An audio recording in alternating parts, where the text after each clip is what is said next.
y la verdad que sería un tremendo error, ¿no?, que no fuésemos capaces de obtener lecciones y enseñanzas que nos ayuden a no cometer algunos de los errores que hemos cometido, o al menos a actuar de manera algo más eficiente en aquellos otros escenarios que no son Afganistán, de los cuales estamos hablando ahora mucho, pero que realmente iríamos muy mal encaminados si no tenemos en cuenta lo que ha sido nuestra experiencia en ese escenario. Pues para eso habíamos introducido en este programa pues la conferencia que nos va a impartir el coronel Javier Ruiz Arévalo, que es coronel del Ejército de Tierra, destinado actualmente en el mando de adiestramiento y doctrina en Granada, y que es uno de los principales conocedores sobre lo que ha sido Afganistán y la misión internacional, no solo porque ha estado desplegado en 2 ocasiones distintas en la misión militar española en Afganistán, sino que como estudioso y como apasionado del tema, pues no ha dejado de seguir la evolución del país antes y después de su paso por el escenario. Con lo cual, pues yo agradezco enormemente no solo que haya aceptado la participación, sino también que lo hayamos forzado a intervenir después del almuerzo, que es la hora más complicada, pero sin duda merecerá la pena. Así que, bueno, pues muchísimas gracias y tienes la palabra.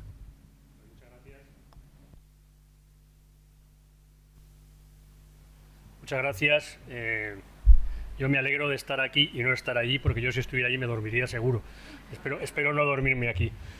Bueno, en primer lugar, por supuesto, agradecer a la organización que haya decidido invitarme a participar en este curso. Tengo que decir que para mí el hecho de que esté relacionado con las víctimas del terrorismo tiene una trascendencia especial, porque yo soy navarro, del norte de Navarra, de la zona mala de Navarra, como suele decirse, de Lesaca. Los compañeros de la Guardia Civil conocen perfectamente esa zona, y me he criado en San Sebastián, con lo cual mi infancia, mi adolescencia ha estado muy marcada por el terrorismo. Vivir en aquellos años allí, pues quiere decir que personas muy vinculadas con la familia fueron asesinadas por ETA, muchos compañeros y amigos, mi propia familia, tuvimos que al final irnos de allí por cuestiones de seguridad, e incluso tengo compañeros de colegio que acabaron en ETA. No estoy comparando evidentemente una cosa con la otra, pero bueno, eso me hace sentir una especial sensibilidad hacia la problemática de las víctimas del terrorismo por haberlo vivido tan de cerca. Dicho esto, me parece que es un acierto, efectivamente, primero que hablando de seguridad y defensa no estemos hablando de Ucrania, porque parece que no hay nada más que Ucrania, y efectivamente hay más problemas que para nosotros son por lo menos tan importantes como Ucrania, como hemos hablado esta mañana del Sahel, problemas que nos afectan muy directamente. Y también me parece un acierto que no nos olvidemos de Afganistán, porque bueno, es un conflicto que nos tuvo muy ocupados durante muchos años.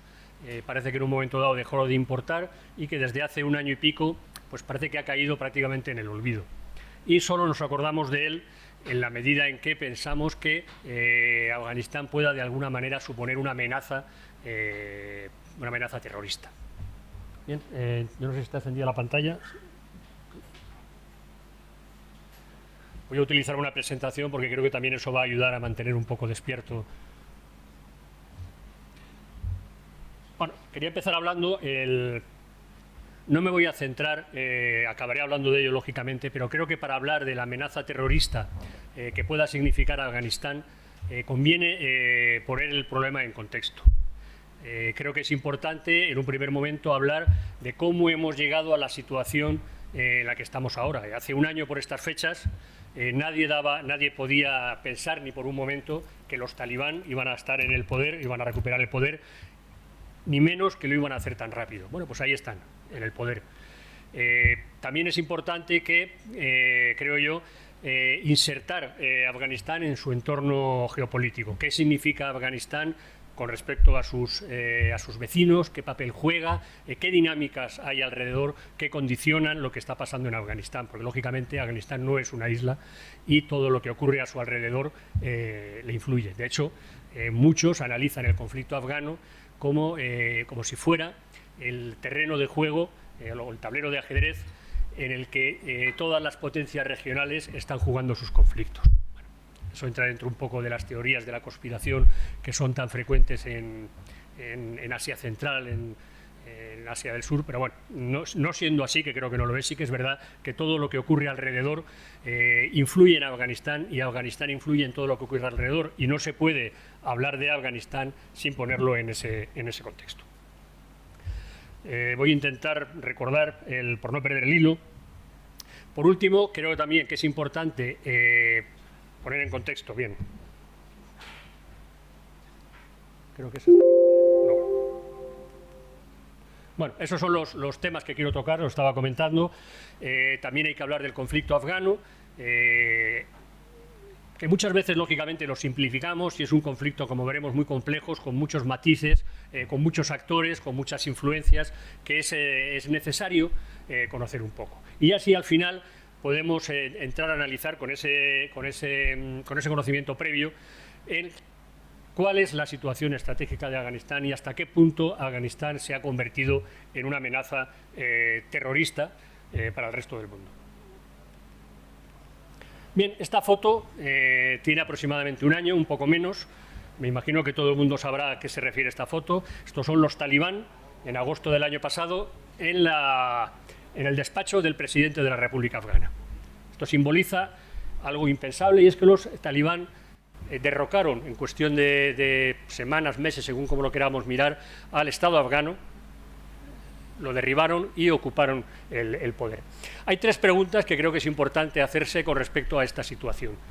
La primera, la que yo creo que todos nos hicimos en aquel momento, es cómo hemos llegado a esta situación. ¿Cómo es posible que después de 20 años de conflicto, después de una presencia internacional que solo en cuestión militar en un momento dado llegó a rozar los 130.000 hombres, cómo es posible que al final hayamos vuelto al inicio y que en 2021 nos veamos en una situación que en muchos sentidos parece que es idéntica a la casilla de partida, digamos, de 2001. La segunda pregunta, que creo que también es pertinente, es hasta qué punto era previsible este desenlace.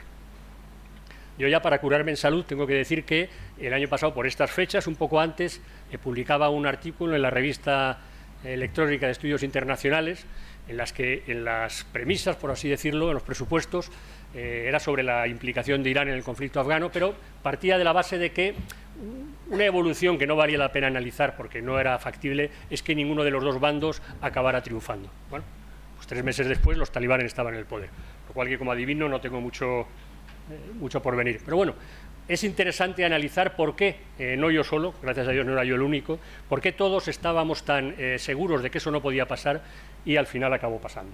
Y, por último, qué consecuencias internacionales va a tener este cambio político en Afganistán, si es que las va a tener. Es importante, la primera discusión que surgió el año pasado, en el mes de agosto, en Estados Unidos, es qué presidente tenía la culpa de lo que había pasado. Para los partidarios de Trump, por simplificar, la culpa había sido de Biden porque ha sido un desastre en la ejecución de la retirada. Para los partidarios de Biden, la culpa había sido de Trump porque había llegado a un acuerdo con los talibán que de alguna manera había desarmado al Estado afgano y había dejado sin armas posibles a sus aliados. Bueno, la realidad, en las palabras que dice Obama en esa viñeta, esto lo he heredado, pero ahora es mío. Bueno, pues eso es algo que podían haber dicho cualquiera de los presidentes estadounidenses a partir de Bill Clinton. Y a cualquiera de ellos se le puede echar la culpa de lo que ha ocurrido. A Bill Clinton se le podría echar la culpa de haber, de alguna manera, apadrinado, alimentado y casi creado primero a los mujahidines y después a los talibán. A su sucesor, a George Bush, se le podría criticar el haber iniciado una intervención internacional que, según muchos, no tenía ninguna posibilidad de éxito, era un absoluto sinsentido y además se abordó sin una estrategia clara. A Trump se le puede echar en cara, hablaremos de ello, el haber otorgado categoría de interlocutor al mismo nivel a los talibán y el haber negociado con ellos una retirada, sin contar con el gobierno afgano. Y a Biden se le puede echar en cara el modo en que se ejecutó esa retirada, que desde luego no fue desde ningún punto de vista ejemplar. También yo he dejado a Obama para el final porque, en mi opinión, es posiblemente el presidente estadounidense que ha tenido una estrategia más clara para Afganistán. Bueno, a la larga no se demostró exitosa, quizá le faltó tiempo, no lo sé, pero por lo menos durante su presidencia él marcó una estrategia clara para Afganistán y fue consecuente en los pasos que fue dando para seguir. Bien, digo que si tenemos que ver por qué, dónde están los culpables o dónde se cometieron los errores que condujeron a esa caída, a ese derrumbamiento del Estado afgano, en primer lugar, nos podemos ir al año 2020, 2021 o 2019 o 2021. Ahí se cometieron una serie de errores estratégicos que son del libro, casi diría yo. En primer lugar, el modo en el que se abordó las negociaciones de paz con los talibán. Ya hacía años que se había llegado a la conclusión de que había que llegar a un acuerdo con ellos, de que había que llegar a un acuerdo político que los incluyera y que eso conllevaría que parte del poder cayera en sus manos al final. Pero una cosa es eso y otra cosa es sentarse a negociar con ellos de igual a igual sin la presencia del gobierno afgano. Esa es una línea roja que hasta ese momento nunca se había cruzado. Se habían mantenido muchas conversaciones con los talibán, pero siempre se había dejado clarísimo que nunca se iba a negociar con ellos sin la presencia o sin el protagonismo del gobierno afgano. Bien, pues en un momento dado se decide negociar con los talibán sin el gobierno afgano, lo cual de alguna manera supuso darles el triunfo en la batalla por el relato a los talibán, porque en el momento en que ellos se sientan con Estados Unidos ya no se presentan como un grupo insurgente que lucha contra el gobierno afgano, sino como un grupo de afganos que luchan contra un invasor y están negociando su retirada. El simple hecho de esa negociación entre los dos sin la presencia del gobierno afgano de alguna manera desmoronó el relato que podía mantener el gobierno afgano y se supone que sus aliados. Y por otra parte, el siguiente error que se cometió es el poner fecha a esa retirada y no poner condiciones. Yo puedo poner fecha a la retirada siempre y cuando lo condicione a una serie de a una situación que permita demostrar que efectivamente puedo abandonar Afganistán porque he dejado encauzado un proceso de paz que puede conducir a un estado estable. Si yo marco una fecha de retirada y digo que me voy a ir sí o sí, lo que consigo es, en primer lugar, que los talibán a partir de ese momento dejen de negociar. Dice, ya no tienen nada que negociar porque su principal objetivo ya lo han conseguido. Lo demás, son conscientes, lo conseguirán después. Y por otra parte, lo que consigo es desmoralizar al Estado afgano, al gobierno afgano, a las Fuerzas Armadas afganas, que ven que de alguna manera se está reconociendo que tarde o temprano los talibán van a volver al poder y que su lucha no tiene ningún sentido. Bien, estos son los errores de última hora, por así decirlo, que provocaron la caída, ese derrumbe tan inesperado del Estado afgano. Pero también hay que decir que si el Estado afgano se hubiera consolidado durante los 20 años anteriores, posiblemente este envite final no hubiera sido capaz para hacerlo caer de una manera tan estrepitosa y tan rápida. Y ahí es donde yo creo que quizá deberíamos sacar lecciones más interesantes para el futuro. ¿Por qué en 2020-2021 el Estado afgano era tan débil? Y ahí, sin entrar en profundidad, porque no son horas ni tenemos tanto tiempo para este tipo de análisis, pero sí que hay una serie de errores que hemos cometido toda la comunidad internacional en Afganistán, tenemos que reconocerlo, que hemos ido aprendiendo durante estos 20 años y que muchas veces cuando hemos querido rectificar ya era demasiado tarde. La realidad es que en el año 2020-2021, si el Estado afgano cae con tanta facilidad, es porque hay una crisis de legitimidad. La mayoría de los afganos no consideran legítimo a su gobierno, con lo cual no están dispuestos a batirse el cobre por él, y en el caso de las Fuerzas Armadas afganas no es que sean cobardes o no sepan combatir, hay decenas de miles de soldados afganos que han muerto luchando contra los talibán, pero llega un momento que no se sienten motivados para luchar por un gobierno que sienten que no es legítimo, que es un gobierno corrupto y que además ya ha negociado una salida que va a hacer inútiles todos los esfuerzos que han hecho durante años. Eso es realmente lo que permite explicar cómo va cayendo una población tras otra sin combatir, cómo van la mayoría de las unidades afganas van cediendo el terreno frente a los talibán también sin combatir, porque no sienten que haya un Estado, un gobierno suficientemente legítimo como para justificar su sacrificio e incluso dar la vida en la defensa de ese Estado. Hay otro aspecto que ha sido fundamental, yo creo, lo dijo ya el actual jefe del Estado Mayor de la Defensa de Estados Unidos, el general Melis, era jefe de ISAF en 2013, era mi jefe entonces, y fue él quizá el primero en que dijo algo que en aquel momento sonó muy fuerte, pero que el tiempo le acabó dando la razón. Él llegó a decir textualmente Dice, nuestro principal enemigo aquí no son los talibán, nuestro principal enemigo aquí es la corrupción. Porque la corrupción es lo que ha ido minando esa legitimidad del Estado afgano y ha hecho que al final haya una inmensa mayoría de afganos que no sintieran ninguna motivación para defender a ese gobierno, a ese Estado. Hay otra serie de factores, como muchas deficiencias en las Fuerzas Armadas afganas, que van enlazadas con otra de las cosas que pongo ahí, que es la creación de capacidades propias. Hay una cosa que tampoco se fue consciente al inicio de la misión, es que si uno intenta reconstruir un Estado, porque había que reconstruir un Estado en Afganistán en el año 2001, tiene que hacer dos cosas que son fundamentales. Primero, tener una estrategia de salida, o sea, tener previsto desde el principio qué condiciones quiere alcanzar para que le permitan irse en algún momento, porque en algún momento hay que irse. Y segundo, es imprescindible desde el primer día trabajar por crear capacidades propias. Eso es algo que se olvidó. Estábamos muy contentos los primeros años porque desplegamos los equipos provinciales de reconstrucción, asumimos muchos proyectos de desarrollo, hicimos 1000 actividades que debería estar haciendo el Estado afgano. Y cuanto más cometidos asumíamos nosotros, más estábamos deslegitimando al gobierno afgano. Algo que puede ser necesario en las primeras fases de la intervención, pero que tiene que ser tan corto como sea posible para demostrar a los propios afganos que hay un afgano liderando, un afgano decidiendo y un afgano asumiendo la responsabilidad del gobierno de su propio país. Otro problema para explicar cómo llegamos a esta situación, hablaré de ello un poquito más adelante, es la falta de información.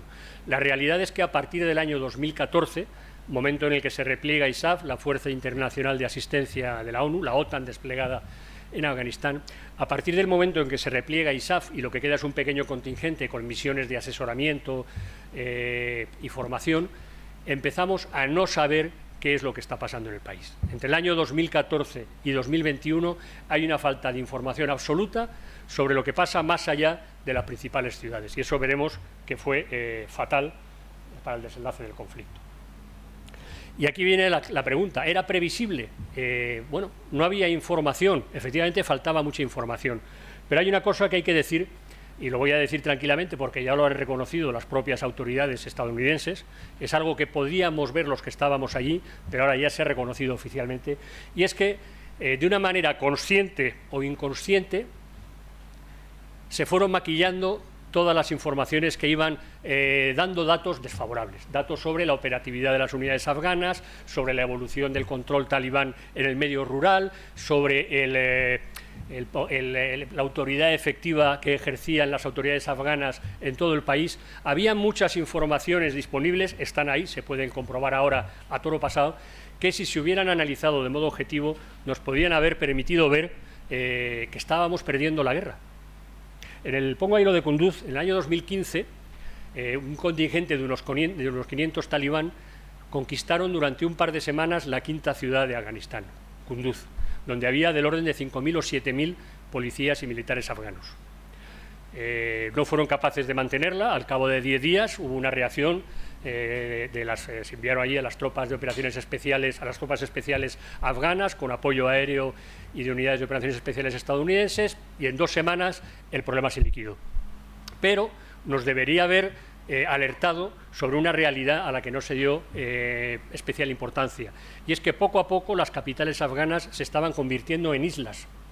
Los talibán iban avanzando poco a poco en el medio rural sin combatir, iban haciéndose con el control del terreno, y las autoridades iban quedándose cada vez más constreñidas a las capitales, convertidas en islas que, como se demostraría en 2021, sería muy fácil hacer caer.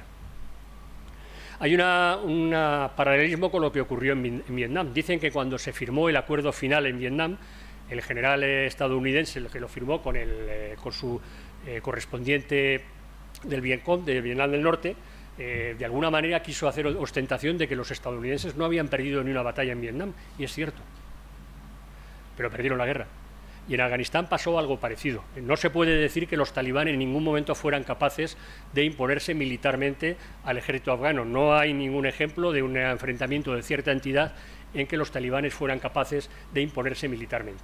Pero sí fueron capaces de ir ganando terreno, ganando alianzas con los líderes tribales, con grupos que cada vez iban viendo que el caballo ganador era los talibán y les interesaba irse alineando con ellos. Con lo cual, en 2021 nos encontramos un Afganistán prácticamente controlado por los talibán, a excepción de unas ciudades que fueron muy fáciles de hacer colapsar. Además, la estrategia que siguieron, también habían aprendido de lo que les ocurrió en el 96, fue actuar inicialmente en dos puntos fundamentales: los pasos fronterizos y las zonas en las que los talibán tradicionalmente han sido más débiles. En el norte, que es donde los pastunes, que es donde normalmente tienen más predicamento los talibán, son menos numerosos. Con lo cual, lo que hicieron fue desbaratar cualquier posibilidad de apoyo de cualquier país vecino y la posibilidad de que se generara algún tipo de movimiento de reacción armada contra ellos en las provincias del norte y del oeste, que son las más proclives a enfrentarse a los talibán. Pongo ahí las dos palabras finales, ya lo comentaba antes, que ayudan a explicar esta evolución, que son desencanto, desmoralización. Los afganos al final, por culpa de, pues, fundamentalmente de aspectos como la corrupción, de ver que sus gobernantes no eran capaces de ejercer los cometidos básicos de un Estado, que muchas veces quedaban en manos de otros actores, eso produjo un desencanto y una desmoralización, que es lo único que ayuda a explicar cómo acabó el conflicto. Bien, sobre la situación estratégica de Afganistán, yo creo que esta imagen es bastante representativa. Afganistán se encuentra en lo que normalmente en geopolítica se conoce como el corazón de Asia. Y viendo la imagen, creo que no hace falta explicar por qué. En Asia nos encontramos con 4 regiones geopolíticas o 4 complejos regionales de seguridad, como suele hablarse, que son las que aparecen reflejadas en la imagen: Asia Meridional, Oriente Medio, Asia Central y Asia-China, digamos. Y en el medio de todos ellos está Afganistán, que no pertenece a ninguna de esas 4 áreas geopolíticas, pero que tiene vinculaciones de seguridad económicas, culturales y de todo tipo con las 4. Y esto es lo que ayuda a explicar la historia de Afganistán, no la reciente, sino desde siempre. Afganistán, por su situación geográfica, siempre ha sido o bien un tapón entre esos otros regiones geopolíticas, o una zona de tránsito que las comunica. Cuando ha actuado como zona de tránsito han sido los momentos de esplendor de Afganistán, que los ha tenido, y cuando ha actuado como tapón ha sido los momentos en los que se ha visto sumido en conflictos, muchas veces ajenos al propio Afganistán, que le han impedido desarrollarse. Ahora, a este papel que puede jugar como tapón o como corredor, se suma otro, que es el de exportador de amenazas. Algo que preocupa mucho a todos los vecinos de Afganistán es que Afganistán en los últimos años, bastantes años ya, se ha convertido en exportador de una serie de amenazas. La amenaza del terrorismo, hablaremos más de ello, pero yo creo que es evidente. La amenaza de digo por hacerlo por el mismo orden, de la radicalidad, sobre todo para China. Es muy preocupante la influencia que los talibán pueda tener a la hora de radicalizar los movimientos islamistas en su territorio. La amenaza de los refugiados, sobre todo para Pakistán e Irán, son 2 países que tienen millones de refugiados afganos, lo cual supone un problema político, un problema económico, un problema que les interesa eliminar de la mejor manera posible. Narcotráfico.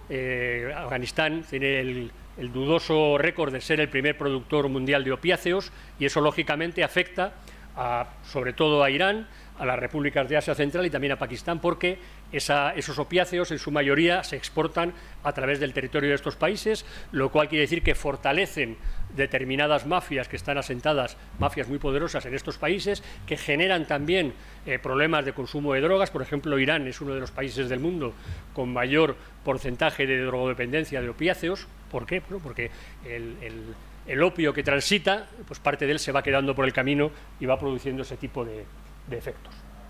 Bien, pues como digo, Afganistán tapón, Afganistán corredor, Afganistán exportador de amenazas. Y con estas 2 imágenes lo que quiero representar es lo que venía diciendo, cómo cuando Afganistán ha servido de corredor ha vivido momentos de esplendor. La imagen superior representa el papel que jugó Afganistán durante el periodo de vigencia de la ruta de la seda, la famosa ruta de la seda, que enlazaba China con Europa a través de Asia Central. En aquella época Afganistán estaba perfectamente integrada política, cultural y socialmente con todos los países de su entorno por ese eje comercial y cultural que constituía la ruta de la seda. Pongo ahí, me parece que lo pongo, lo de que la vela derrotó a la caravana. los españoles y los portugueses tenemos bastante responsabilidad en la desaparición de la ruta de la seda, porque fueron los avances en la navegación que protagonizamos en el siglo XVI fundamentalmente los que hicieron que las caravanas ya no fueran rentables y que el tráfico marítimo hiciera desaparecer finalmente la ruta de la seda. Momento en el que vuelve a aparecer Afganistán como prácticamente desaparecido de la escena internacional, hasta que se convierte en tapón entre el Imperio ruso y el Imperio británico. Momento que se ve sumido en 3 guerras contra los británicos por ese papel de tapón entre los dos imperios. Bien, pues tenemos en la imagen interior lo que podría ser de alguna manera la reedición de esa ruta de la seda. De hecho, la iniciativa que está encabezando China resucita ese nombre, es el cinturón y la ruta de la seda, que de alguna manera creo que se ve bastante claro en la imagen, ahora mismo pasa alrededor de Afganistán, porque Afganistán no reúne las condiciones para que se desarrollen los corredores económicos que precisa esta ruta. Pero a China, yo creo que la simple inspección de la figura demuestra cómo a China le interesaría mucho que Afganistán fuera un país estable, un país que pudiera utilizar en esa expansión hacia el Índico, que tan importante es hacia el Índico, y finalmente hacia Europa, que tan importante es para su economía. Bien. Aquí lo que quiero representar es no solo la ruta de la seda, sino la importancia que puede tener Afganistán como corredor comercial en el contexto de Asia Central. Arriba está puesto Turkmenistán, pero podríamos estar hablando de casi todas las repúblicas centroasiáticas que se verían muy facilitadas sus relaciones comerciales hacia el Índico si Afganistán fuera un país estable. Hay que pensar que estas repúblicas de alguna manera intentan huir del monopolio que tiene Rusia en todas sus exportaciones. Dependen prácticamente en su totalidad de Rusia para el tránsito de cualquier exportación que puedan realizar, y eso para ellos es una debilidad, sobre todo a la vista de lo que está ocurriendo en Ucrania, las repúblicas centroasiáticas, en todas las cuales hay una importante minoría rusa. Pues esa cercanía rusa les produce cierta preocupación, lo cual les lleva a un mayor acercamiento a China y un intento de lograr acercarse al Índico para no depender geográficamente de Rusia. También vemos lo importante que es para China poder utilizar Afganistán como tránsito hacia el Índico. Allá abajo están los dos puertos de Chabahar y Gwadar, que tienen la vocación, son puertos relativamente recientes, y que tienen la vocación de convertirse en los nodos comerciales más importantes de Asia Central y Asia Meridional. Lógicamente, para las repúblicas centroasiáticas, tener un acceso fácil a esos puertos es fundamental, entre otras cosas, como decía, para huir de ese monopolio que tiene Rusia de su comercio exterior.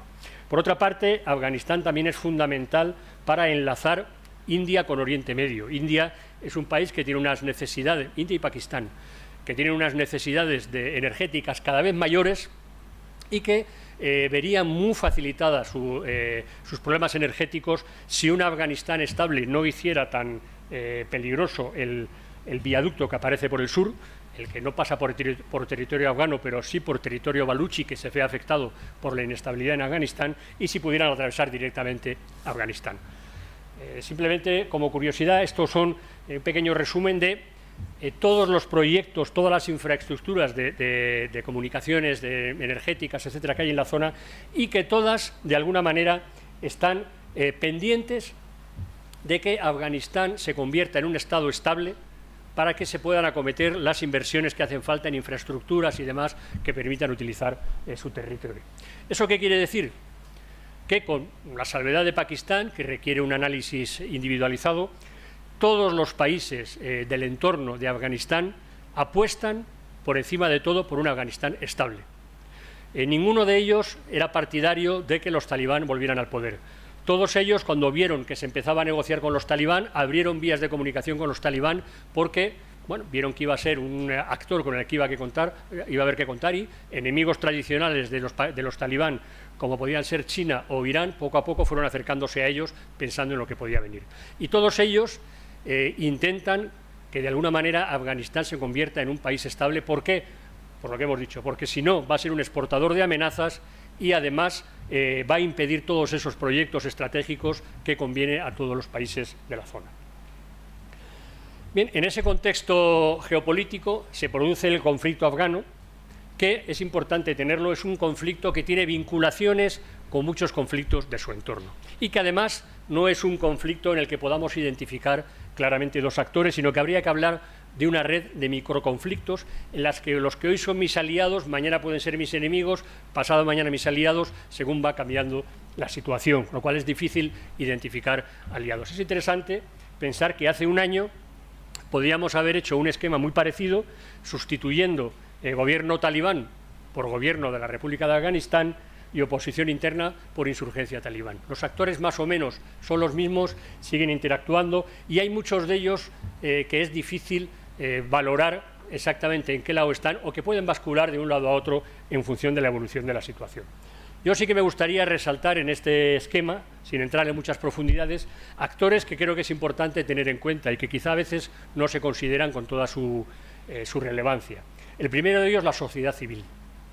Hay una realidad de la que no podemos, no nosotros, de la que no deberían ser, a la que no deberían ser ajenos los talibán, y es que la sociedad afgana del año 2021 no es la sociedad afgana del 2001.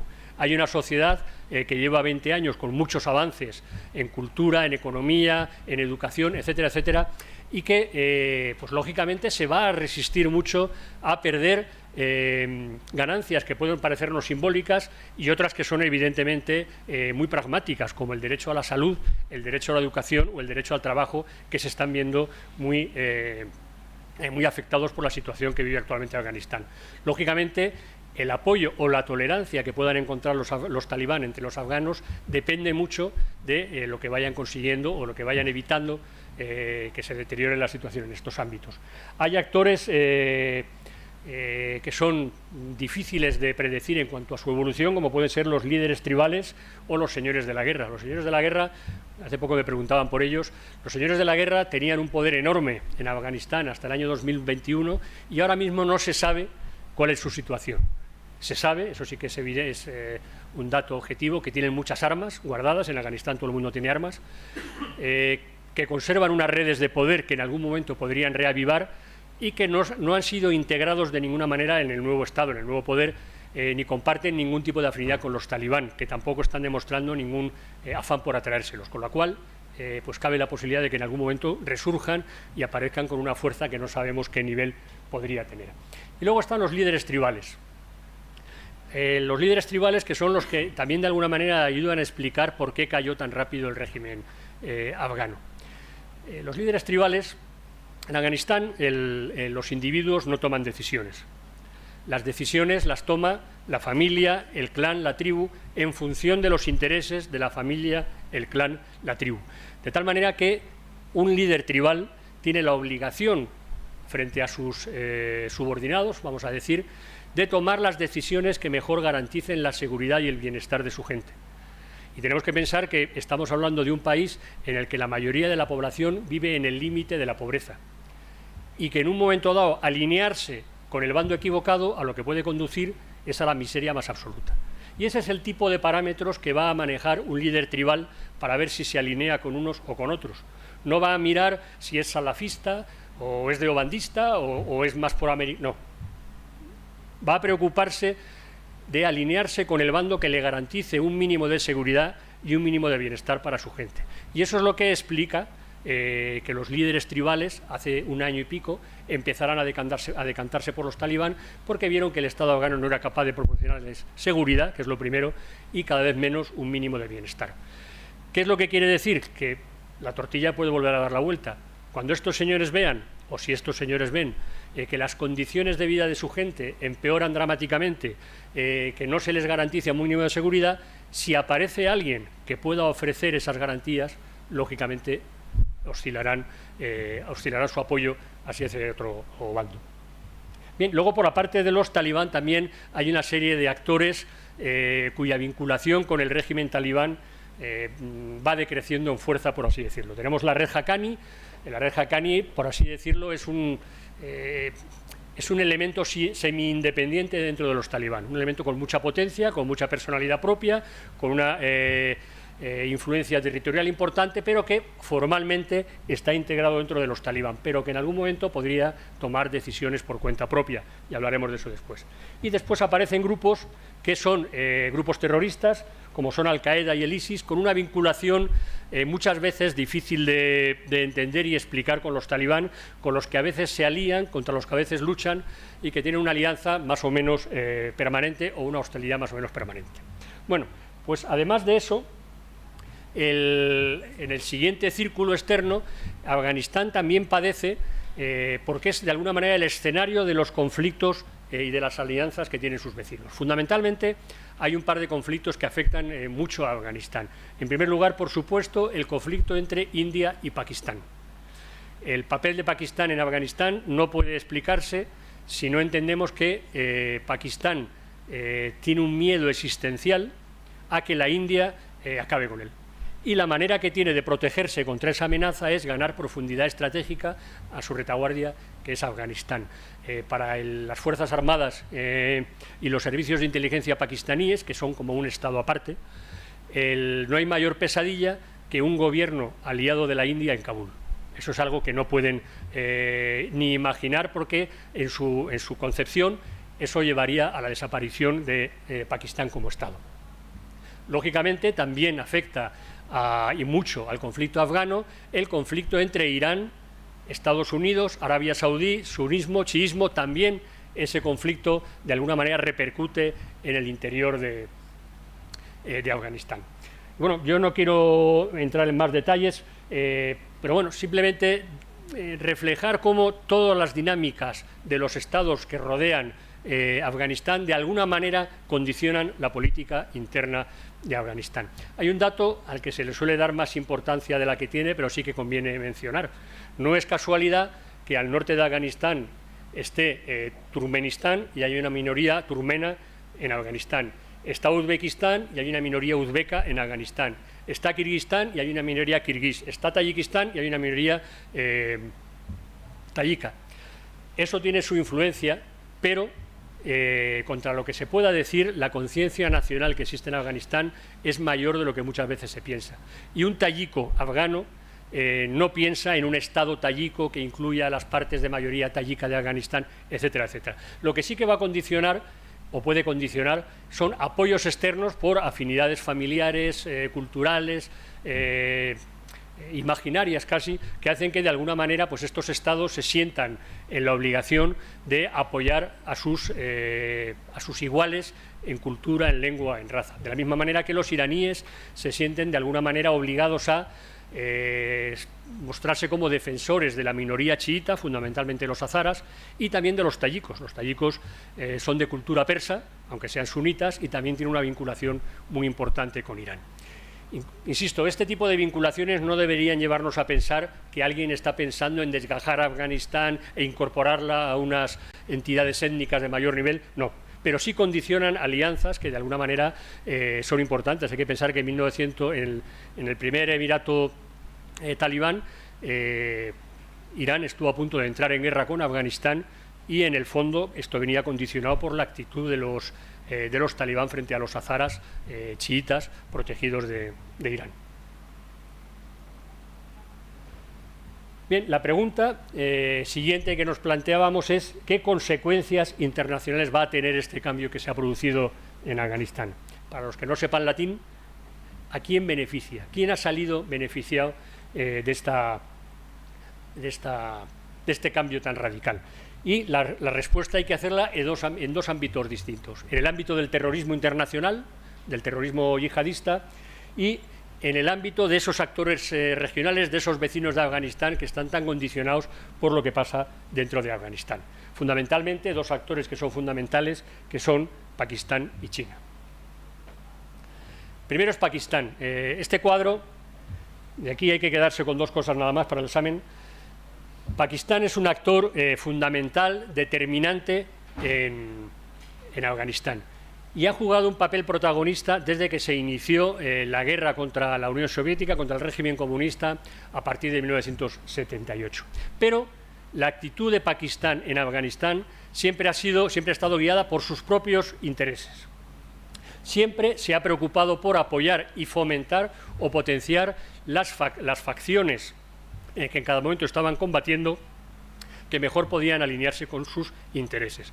¿Cuáles son sus intereses? Uno, ya lo hemos dicho, evitar un gobierno afín a la India en Kabul, lo cual pensaba y piensa Pakistán, se consigue mejor con un gobierno que tenga unas profundas raíces islámicas, lo cual de alguna manera le aleja de un país no musulmán y que además tiene problemas muy fuertes con su minoría musulmana, como es la India. Y por otra parte, otro riesgo, otro peligro que ve Pakistán es las ambiciones territoriales que pueda tener Afganistán. Cuando la frontera entre Afganistán y Pakistán, la línea Durand, la establecen de manera unilateral los británicos y parte por la mitad la comunidad pastún, porque está hecha con la única finalidad de ganar las alturas, por así decirlo, para proteger el imperio británico. Con lo cual parten por la mitad a la comunidad pastún y los afganos nunca han reconocido esa frontera, nunca. Con lo cual Pakistán, una vez más, prefiere un gobierno islamista más preocupado por problemas religiosos, con los cuales puede tener más afinidad con Pakistán, que un gobierno nacionalista que siempre podía estar tentado a resucitar ese irredentismo del Pastunistán, de los pastunes que viven en territorio pakistaní. Bien, hay una frase, la frase que aparece abajo, no sé si se puede leer, es una frase de un antiguo jefe del servicio de inteligencia pakistaní, que es un poco, que refleja muy bien cómo el doble juego que ha jugado Afganistán durante los últimos 20 años les parece a ellos que les ha sido rentable. Pakistán, hay que pensar que durante 20 años ha estado apoyando a los talibán y a Estados Unidos a la vez. Y de alguna manera todo el mundo lo sabía y de alguna manera era un país tan fundamental para Estados Unidos y para la intervención internacional en Afganistán, y para una posible estabilización del país, que de alguna manera se le toleró o no se atacó a fondo ese doble juego que vino jugando durante tantos años. Pues el resumen que hace este señor, un antiguo jefe de los servicios de inteligencia pakistaníes, es: con la ayuda de Estados Unidos, el ISIS, los servicios de inteligencia pakistaníes, derrotó a los soviéticos. Y es cierto, Pakistán fue la herramienta que utilizó Estados Unidos, Arabia Saudí, etcétera, para canalizar la ayuda a los mujahidines, que ya se preocupó Pakistán de que la ayuda llegara a sus mujahidines, no a los que no le interesaban. Y, segunda parte, con la ayuda de Estados Unidos, el ISIS derrotó a Estados Unidos. La frase es dura, pero tiene mucho de verdad, porque efectivamente el triunfo de los talibán es en gran parte el triunfo de Pakistán, en gran parte alimentado por Estados Unidos. Este tipo de conflictos tan enrevesados se conducen a esta especie de paradojas. Pero, teóricamente, Pakistán podría ser el único beneficiado de la llegada al poder de los talibán. Los talibán son una hechura de Pakistán. De alguna manera ellos estuvieron en el nacimiento del movimiento talibán, ellos han estado impulsando y han sido los que han conseguido, o los que en gran medida consiguieron que llegaran al poder, y son los que han conseguido, los han permitido mantenerse vivos durante los primeros años de la insurgencia en territorio pakistaní y poder seguir combatiendo dentro de Afganistán, teniendo un refugio seguro y un apoyo potente en Pakistán. Con lo cual, se supone, y los propios pakistaníes lo suponían, que la llegada al poder de los talibán iba a ser el triunfo de Pakistán. Bien, pues no, las cosas no se han demostrado así. El precio que ha pagado Pakistán por apoyar a los talibán ha sido muy grande en términos de desestabilización interna, porque cuando tú apoyas a un grupo islamista radical, pues es difícil que evites que surjan otros grupos islamistas radicales dentro de tu territorio y que ellos mismos se sientan legitimados para actuar contra el Estado pakistaní, que es lo que les ha pasado. Además, le ha enemistado con medio mundo. El Pakistán es un país que en gran medida está aislado internacionalmente, ya no disfruta casi de ayuda estadounidense, que ha sido la ayuda económica que le ha permitido sobrevivir económicamente durante las últimas décadas, y muy peligroso para Pakistán, se ha visto abocado a depender de una manera absoluta de China.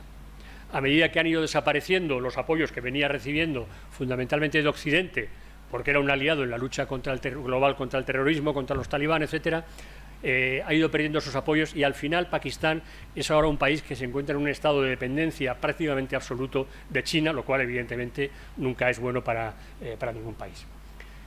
Y la pregunta es, ¿y qué beneficio ha obtenido con eso? Pues yo diría que ninguno, porque los talibán están demostrando que no son el gobierno dócil que ellos pensaban que iba a ser. Les están planteando problemas en la línea Durán como si fueran un gobierno nacionalista convencional, están apoyando a los talibán pakistaníes dentro del territorio afgano y de ninguna manera están actuando de acuerdo con las directrices que puedan estar recibiendo de Pakistán. Y ya empezamos a hablar de amenaza terrorista. Lo he querido hablar a continuación dentro del mismo paquete, por así decirlo, con Pakistán, porque este es uno de los problemas que se ha encontrado Pakistán. Cuando en 2001 los talibán son expulsados del poder y son expulsados, por lo menos los líderes de Afganistán, buscan refugio en Pakistán. En dos áreas. Por una parte, hay zonas en las que se establecen el liderazgo afgano. Los líderes afganos se establecen fundamentalmente en Quetta, también algunos en la zona de Khyber, y estos siempre han tenido muy claro que su única preocupación es Afganistán. Ellos no les preocupa lo que pasa en Pakistán, si es un Estado islámico o no, y no van a atacar en ningún momento al Estado pakistaní ni a las Fuerzas Armadas pakistaníes. Viven en Pakistán, mantienen buenas relaciones con los servicios de inteligencia y con las Fuerzas Armadas pakistaníes y desde allí operan en Afganistán. Pero hay otro grupo de combatientes que combatían fundamentalmente alrededor de Al-Qaeda que se refugian en las zonas tribales, fundamentalmente en Waziristán. Estos ya son distintos. Muchos de ellos no son afganos y para ellos tan enemigo es el Estado que ha surgido en Afganistán como el Estado pakistaní, que tampoco es un Estado islámico.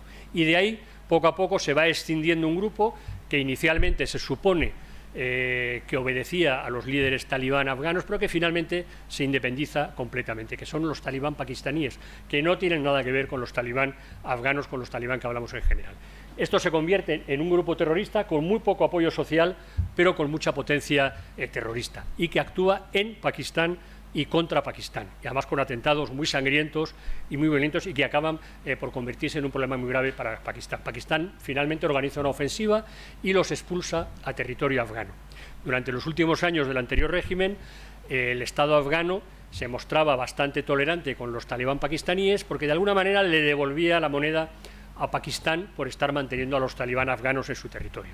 Bien, el caso es que ha habido un cambio de régimen en Kabul y Kabul sigue sin actuar decididamente contra los talibán pakistaníes, que siguen operando en territorio afgano. No sabemos si con apoyo o no, si con tolerancia o simplemente porque no se quiere actuar o no se puede actuar contra ellos, pero evidentemente no se muestra mucha ansia por colaborar con Pakistán por parte de las autoridades afganas en este campo. Con lo cual, bueno, pues lo que podríamos decirlo es la venganza de la historia. El papel que jugó Pakistán con respecto a los talibán afganos lo está jugando ahora Afganistán con respecto a los talibán pakistaníes. También cría cuervos y te sacarán los ojos. Bien, siguiendo con el futuro de Afganistán y los actores regionales. Lo primero que habría que decir, ¿qué es lo que quieren los actores regionales para Afganistán? Estabilidad. Insisto, Pakistán hay que tratarlo aparte porque tiene sus propios intereses. Para el resto, de alguna manera han adoptado una postura pragmática. Es decir, mira, me da igual quién gobierne en Afganistán, lo que yo quiero es que quien gobierne en Afganistán sea un gobierno efectivo, garantice la seguridad dentro de las fronteras de Afganistán y que Afganistán no se convierta en exportador de amenazas y permita que Afganistán vuelva a ser ese corredor económico que todos están esperando que se abra a través de su territorio. Eso es lo que va a guiar la actitud de todos estos países. Y eso explica que, por ejemplo, Irán, que siempre ha sido un enemigo radical de los talibán, pues esté realizando aproximaciones y no esté enemistado frontalmente con el nuevo régimen. Porque a Irán le interesa mucho. Irán tiene una política, una estrategia de mirada al este, digamos, para escapar de las sanciones de Estados Unidos que le ha cerrado en gran parte los mercados occidentales. Para abrirse al este le resultaría fundamental contar con un Afganistán aliado o por lo menos estable. Y de la misma manera todos los estados de la zona podríamos decir que van a apoyar cualquier solución, la encabece quien la encabece, siempre y cuando conduzca a la estabilidad. Por eso insisten tanto en que haya un gobierno que integre a todas las minorías, porque son conscientes que mientras Afganistán esté regida por los talibán, que apliquen sus políticas a rajatabla y que no integren al resto de minorías del país, Afganistán nunca va a ser estable. De ahí su interés en un gobierno de unidad nacional que integre a todas las minorías y que no vayan a reconocer a Afganistán, eso es lo que dicen, y posiblemente sea cierto, hasta que de verdad haya un gobierno que sea inclusivo. Estoy yendo un poco rápido porque creo que puede ser más interesante el coloquio que podamos tener después que lo que pueda contar yo ahora. Bien, y los segundos beneficiados, suponiendo que hubiera alguien más beneficiado, que son los grupos terroristas que operan desde y en territorio afgano. Hay una realidad que yo creo que es innegable, y es que, primero, el triunfo de los talibán supuso un triunfo moral para todo el movimiento yihadista. Todos los yihadistas, de alguna manera, sintieron que el triunfo talibán en Afganistán significaba una inyección de moral por cómo habían derrotado a la primera potencia del mundo, apoyada por medio mundo, y el yihadismo había sido capaz de ponerlo de rodillas y de reinstaurar un gobierno islámico en Afganistán. Y luego, además, de alguna manera, el miedo que surgió hace un año es que Afganistán volviera a convertirse en ese santuario desde el que pudieran actuar pues, grupos como Al-Qaeda, algo que ya, por desgracia, tenemos antecedentes antes del año 2001. Bien, pues habría que ver las distintas amenazas terroristas que tienen de alguna manera raíces en Afganistán, cómo han evolucionado en este último año y cómo podemos pensar que van a evolucionar en el futuro. En primer lugar, los talibán, y cuando hablo de los talibán sin decir otra cosa me refiero a los talibán afganos, lo primero que habría que decir es que ellos en sí mismos no son una amenaza terrorista. Los talibán han sido una amenaza terrorista dentro de Afganistán mientras no han estado en el poder. Una vez que están en el poder, los talibán no tienen ningún tipo de agenda internacional, no tienen ningún tipo de ambiciones de expandir su modelo de revolución islámica a ningún sitio, ni tienen ninguna ambición de operar, de enviar a sus combatientes a ningún sitio. Los talibán tienen un componente religioso muy importante, pero yo diría que son fundamentalmente un movimiento nacionalista.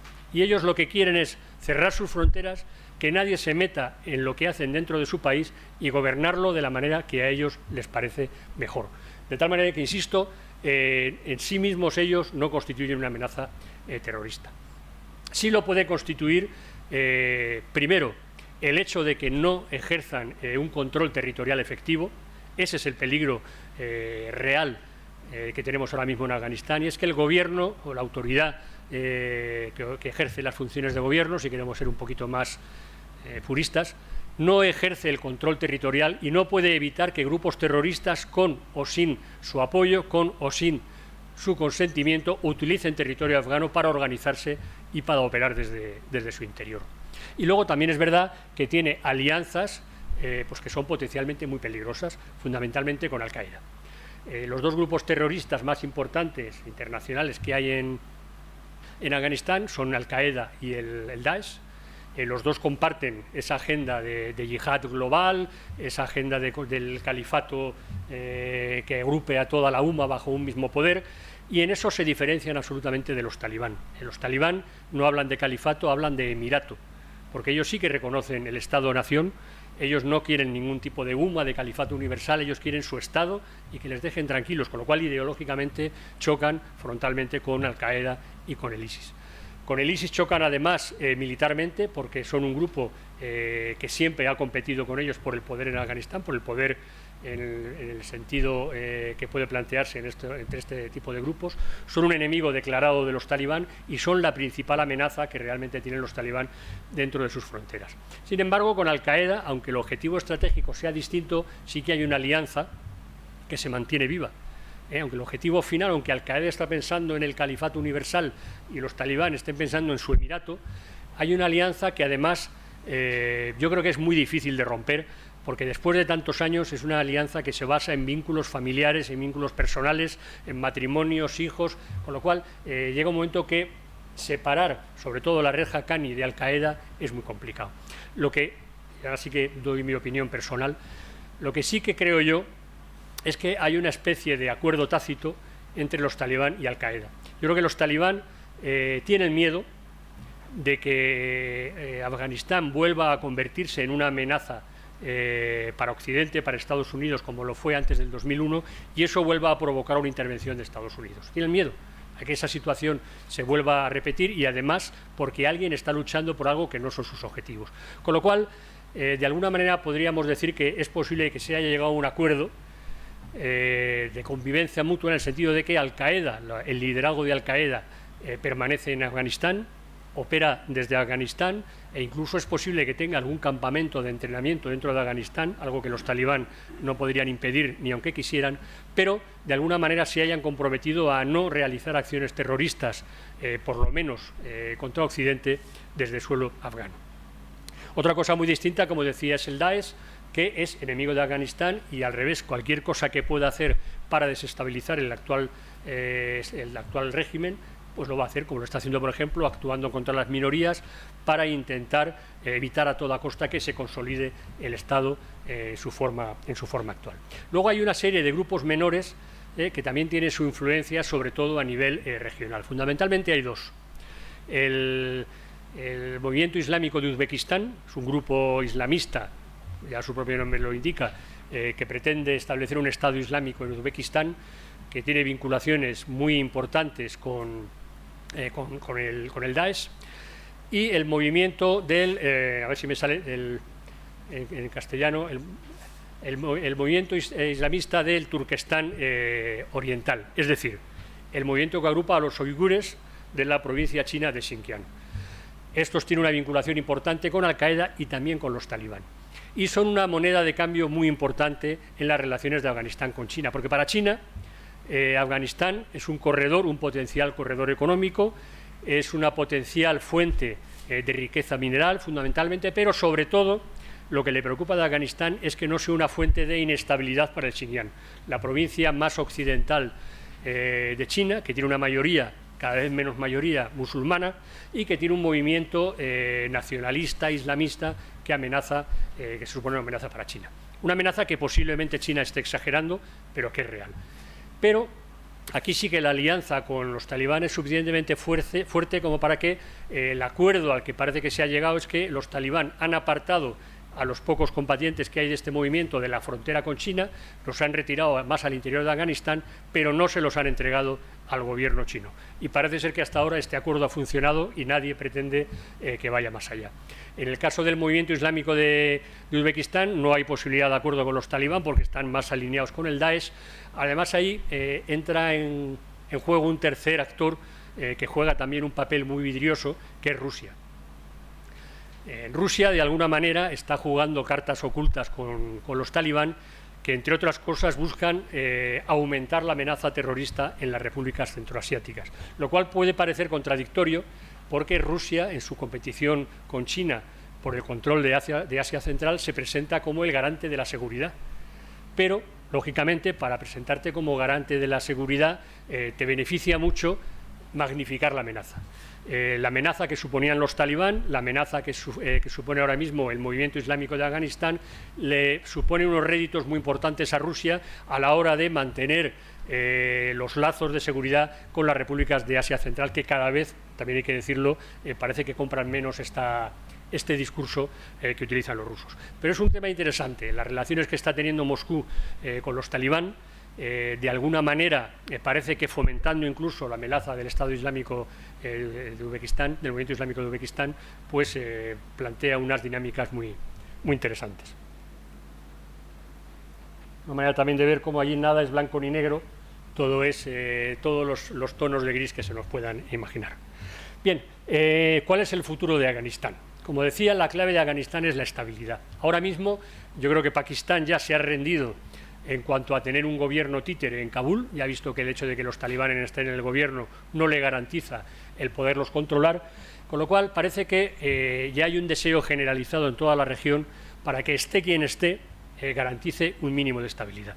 Entonces la pregunta clave es, ¿serán capaces los talibán de garantizar un mínimo de estabilidad que les suponga el reconocimiento, por lo menos de su entorno inmediato, las inversiones que le hacen falta y de alguna manera esa estabilidad tenga viabilidad a largo plazo? Bueno, pues va a depender de varios factores. En primero, fundamental, y ojo, para cada uno de ellos es bueno ir pensando lo que ha ido pasando en estos últimos 12 meses porque nos da muchas pistas de la línea que van siguiendo los talibán. En primer lugar, haría falta un gobierno inclusivo. Hay que pensar que ahora mismo se puede decir que el gobierno, el poder en Afganistán lo ejercen en exclusiva los pastunes, que son la minoría más numerosa, pero rondan el 40%. No estamos hablando de que sean el 80%, no.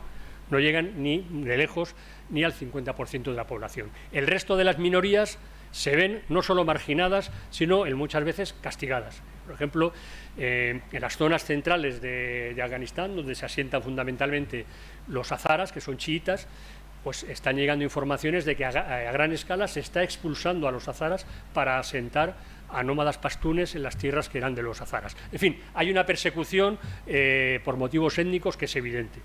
Y no se sabe hasta qué punto es tolerada, impulsada o simplemente no puede evitar la propia jerarquía talibán, por así decirlo, o es algo de sus comandantes regionales que necesitan premiar a sus combatientes. Pero el hecho es que estas minorías se sienten marginadas y perseguidas. Hay un dato curioso que me parece que es interesante comentar. Se ha producido ahora mismo hay una revuelta por el norte de Afganistán de un comandante azara que era un líder talibán que se ha pasado a la insurgencia, digamos ahora, contra los talibán. Entre los motivos por los que ha conseguido apoyo popular es porque los hazaras de la zona donde vive, que son la mayoría de la población, se sienten acosados, no se sienten representados por el gobierno afgano y se han alineado, han tomado las armas junto a él contra los talibán. Pero más preocupante todavía, cuando los talibán han querido recurrir a los comandantes uzbecos talibán de la zona, estos se han negado a combatir contra los hazaras, lo cual ya nos da una señal de que hay un malestar entre los no pastunes en Afganistán que en algún momento aflorará por algún sitio.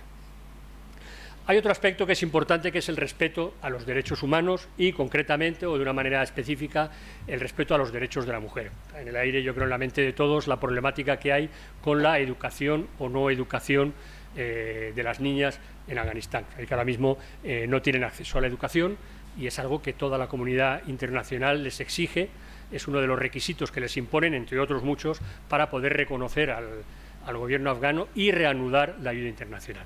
Este respeto a los derechos humanos tiene importancia porque, como digo, es uno de los requisitos que la comunidad internacional ha puesto para seguir apoyando económicamente a Afganistán. Hay que pensar que aproximadamente el 70% del presupuesto del Estado afgano antes del 2021 procedía de la ayuda internacional. Como podemos imaginarnos lo que significa para los talibán tener que gestionar el Estado cuando les han quitado de golpe toda esa cantidad de recursos y se les exige una serie de cambios para poder reanudar la ayuda.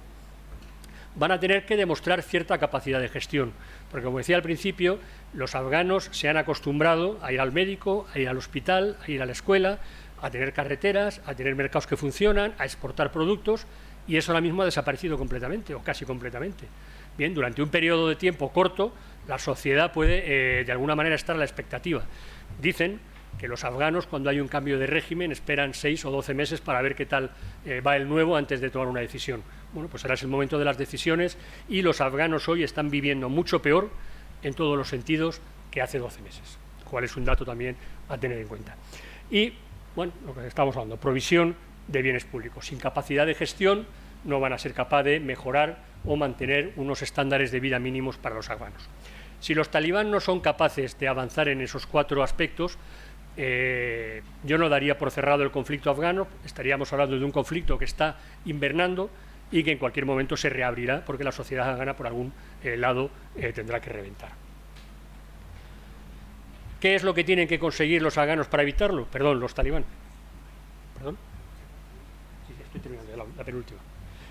Ampliar su base social, gobierno inclusivo y capacidad de gestión que mejore la calidad de vida de los afganos. Ayuda internacional. Tienen que tomar pasos que les permita seguir recibiendo esa ayuda internacional que es vital para su país. Garantizar un mínimo de seguridad, que es lo que va a permitir que los estados de la región le reconozcan como un interlocutor y empiecen a intervenir y a desarrollar proyectos que son fundamentales para el desarrollo del país. Y, fundamental, insisto, garantizar un mínimo de bienestar a sus ciudadanos. ¿Cuál es el problema? La cohesión interna de los talibán.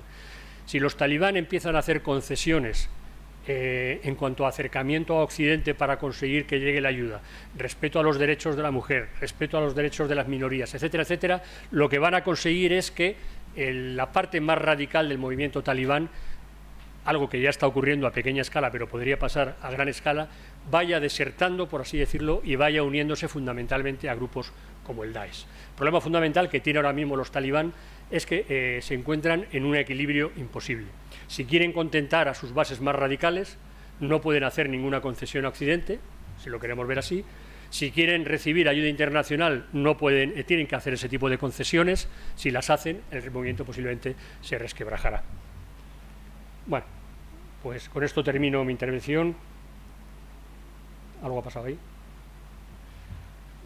No sé si me he pasado mucho de tiempo. Por desgracia, esa es la situación en la que se encuentra absolutamente actualmente Afganistán, secuestrada por alguien que la está llevando a la Edad Media. Muchas gracias.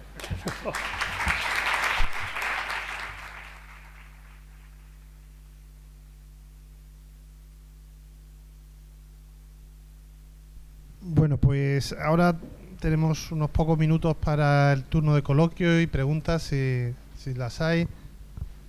Sí, pues adelante.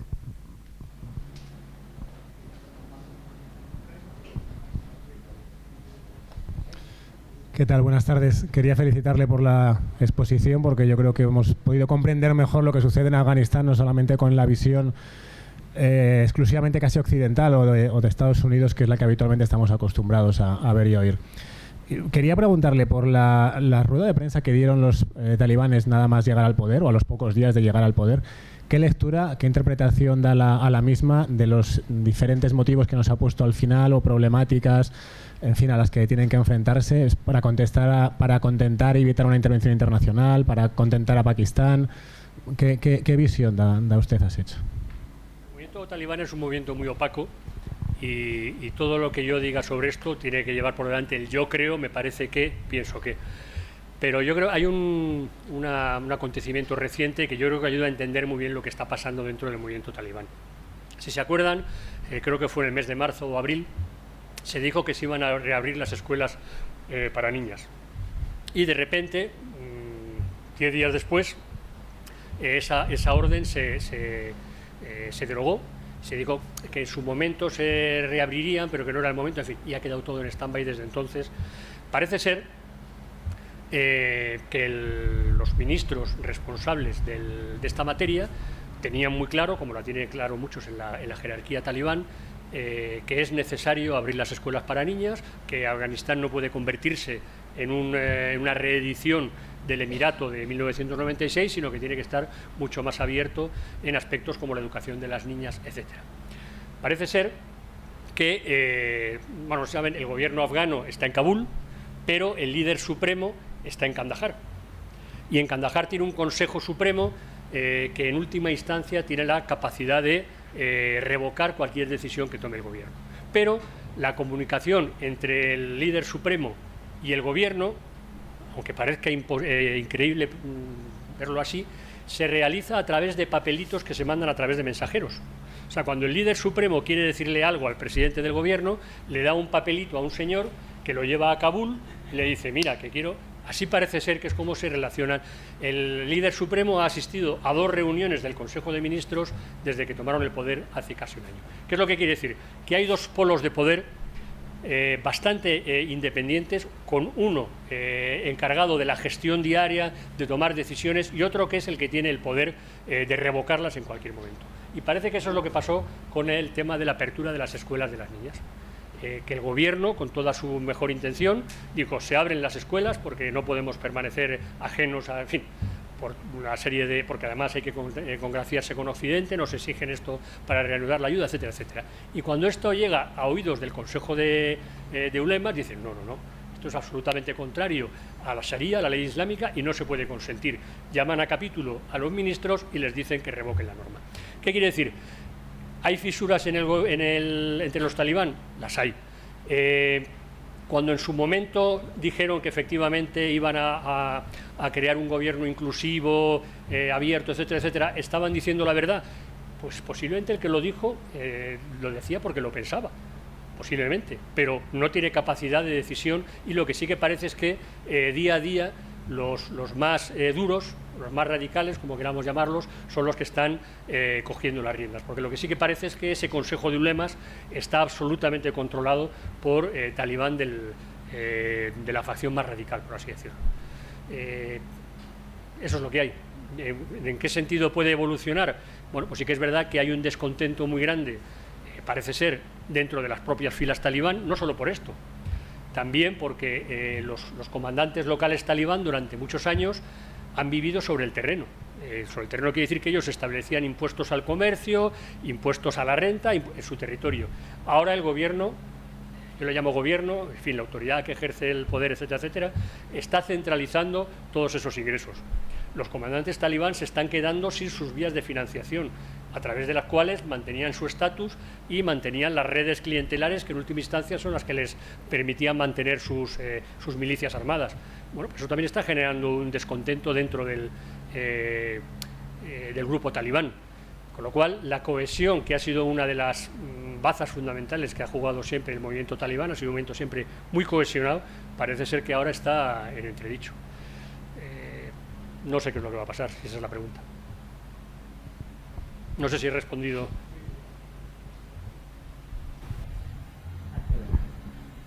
Buenas tardes, gracias por la excelente presentación. Yo más que mirar, porque ya has dejado bien claro, pues bueno, Afganistán ha sido durante todo el siglo un follón y va a seguir siendo. Entonces yo, más que meterme en lo que es bola de cristal, me interesa hacer un poco de análisis de retrospectiva. Si nos vamos a la operación en que nos metimos todo Occidente, hablo después del 11S, pues entonces tendremos que reconocer y hacer un poco de autocrítica que ha sido un fracaso. Es decir, fue una operación desde el punto de vista político que lo único que buscaba era, a grandes rasgos y con mucha ampulosidad, decir vamos a democratizar cuando ellos no saben ni quieren ser demócratas. Ese es otro paso. Y desde el punto de vista militar, pues es lo que no se consiguió nunca, que era dominar, y no lo va a dominar tampoco el actual Estado. Por lo tanto, yo creo que fue una operación mal pensada y con un, como has dicho, con un end state, con un final que no estaba claro. Pero ¿cuál ha sido el resultado? Que eso es lo malo. Pues el resultado es que una de las transparencias que tú pones, y sin querer hacer futurología ni bola de cristal, el terrorismo tiene muchas posibilidades de volverse a implantar, porque lo que acabas de decir, es decir, es muy fácil tener cohesión cuando tú luchas contra un enemigo externo, pero cuando tú luchas contra el enemigo interno y luchas contra tu propia gente, esa cohesión desaparece. Entonces, la realidad, la pregunta ya para concluir es, si consideras que la operación que se hizo, pues prácticamente podemos decir que ha sido un fracaso y que los resultados pues ha sido terrorismo y todo lo contrario que quería Occidente, o más bien Estados Unidos, fortalecer a China y a Pakistán. Gracias. Bueno, tengo que decir lo primero, que por la temperatura me siento como si estuviera en Kabul otra vez. Bueno, tengo que decir que niego la mayor. Hay una cosa, además me alegro que haya salido el tema, porque me hubiera ido triste si no hubiera dicho lo que voy a decir ahora. Se suele decir, y es una cosa que se repite continuamente, que intentar democratizar, etcétera, etcétera, Afganistán era un reto absurdo. Mentira. Lo que se hizo en Afganistán en el 2001 es proseguir un proceso de democratización que vivió Afganistán durante 70 años y que llevó a lo que en Afganistán se llama la década democrática. Afganistán, de 1964 a 1973, hasta el golpe de Daoud, fue un país con una constitución democrática con muchas deficiencias. No vamos a engañarnos, pero un Estado democrático, estable, no sé qué más palabras utilizar. Lo que se intentó en 2001, lo que pasa es que luego en la ejecución hubo muchos problemas, fue precisamente proseguir, y muchos afganos, nosotros no lo vemos así, pero muchos afganos lo veían, porque muchos tenían edad para verlo así, lo veían como seguir, cerrar un paréntesis que se había abierto en 1973 y seguir un proceso que habían seguido desde 1900 prácticamente hasta 1970. Proceso de paulatina democratización, apertura, modernización, etcétera, etcétera. Con lo cual, de hecho, lo primero que se hace en 2001 provisionalmente es instaurar la Constitución de 1964, y la Constitución de 2004 es muy parecida a la de 1964. Otra cosa es luego los fallos que haya podido haber en la ejecución, pero en ese sentido yo creo que la idea era buena, era factible. Lo que pasa es que por una serie de errores pues ha fracasado. pero yo no creo que en líneas generales se debería haber hecho algo distinto. Luego, el tema del terrorismo. Yo creo que la amenaza que supone Afganistán en cuanto a terrorismo ahora mismo se está exagerando. Se está exagerando porque interesa. Le interesa a Rusia, le interesa a China, y de momento nadie puede dar fe de ninguna acción terrorista a más de 50 kilómetros de la frontera afgana que haya tenido la más mínima vinculación con los talibán o con Afganistán. Con lo cual, es mi opinión particular, y pasado mañana alguien podrá decir, ¿decías tú que no? Pues sí, pues es posible, me puedo equivocar. Pero yo la sensación que tengo, que el riesgo que supone Afganistán deriva del hecho de que los talibán no van a ser capaces de impedir, como está ocurriendo en algunas zonas muy remotas del país, que el Estado Islámico se vaya implantando. Ahora, que en las montañas de Nuristán y Nangarhar el Estado Islámico ejerza el poder, no nos debería suponer un motivo de inquietud especialmente grave. De momento, yo creo que en la situación que estamos viviendo actualmente, el Daesh no va a poder ir más allá de hacer atentados en Kabul y como mucho echar un par de cohetes en Uzbekistán, y ahí se van a acabar sus capacidades. Al-Qaeda, no creo yo que los talibán vayan a permitir que pongan en peligro su emirato por utilizar Afganistán como base para acciones terroristas. Y el movimiento islámico de Uzbekistán y del Turkmenistán Oriental son movimientos residuales, por mucho que Rusia y China intenten pintarlos como una gran amenaza, porque hay que pensar que China está justificando la represión de los uigures, porque hay un gran movimiento terrorista islámico, que son 200 señores que están en las montañas de Ghazni. Creo que Afganistán no es una amenaza terrorista ahora mismo.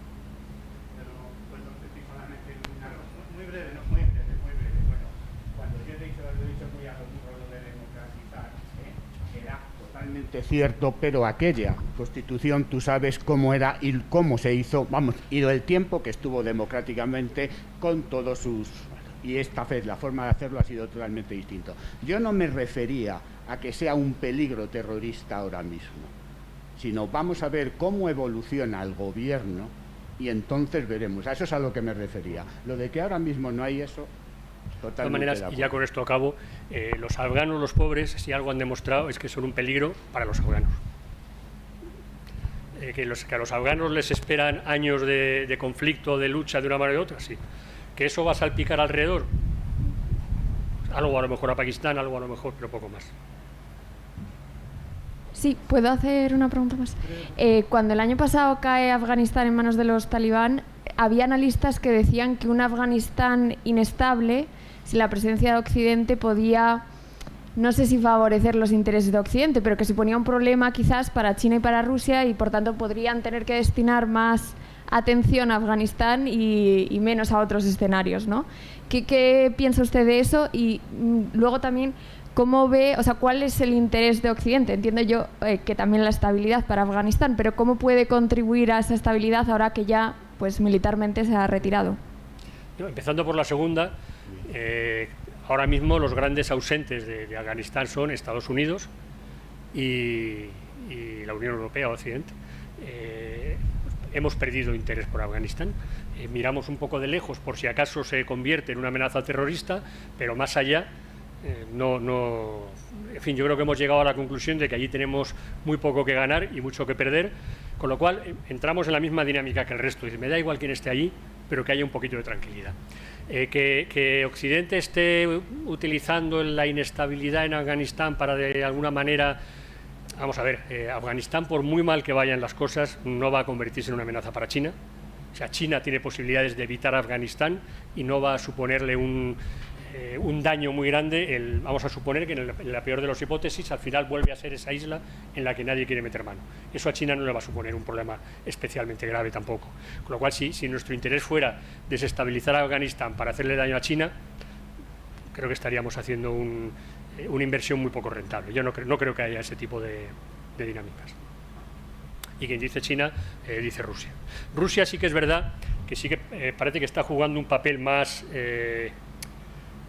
activo en jugar, por una parte, mantener relaciones con los talibán, intentar fomentar la amenaza terrorista para mantener a las repúblicas centroasiáticas bajo su paraguas de seguridad, pero aún así no creo yo que para Occidente al revés. Desestabilizar Afganistán no es una manera de atacar a Rusia.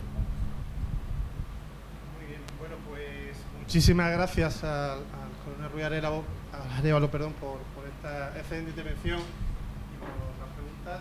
Y finalizamos el primer día de nuestro curso y simplemente recordarles que mañana pues retomaremos la sesión tal y como está previsto a las 9:30. Es que se acabó la batería, lo siento. Así que bueno, hasta mañana y gracias.